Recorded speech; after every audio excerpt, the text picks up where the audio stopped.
जी sir, कैसा लगा? आप कहाँ से आए थे? मैं कलकत्ता से आया था। कलकत्ता से? हाँ।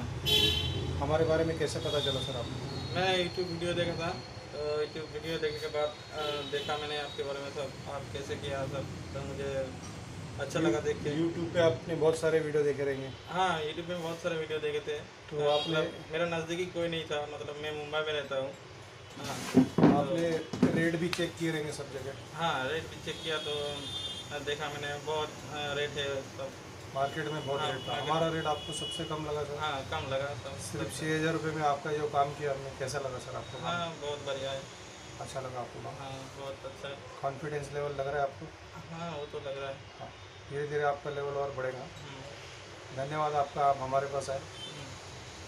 आप भी बाल बनाना चाहते हैं, एक बार ज़रूर विज़िट कीजिए, या तो मुझे कॉल कीजिए या व्हाट्सएप कीजिए, और मेरा ये चैनल सब्सक्राइब ज़रूर कीजिए। Thank you very much. Thank you.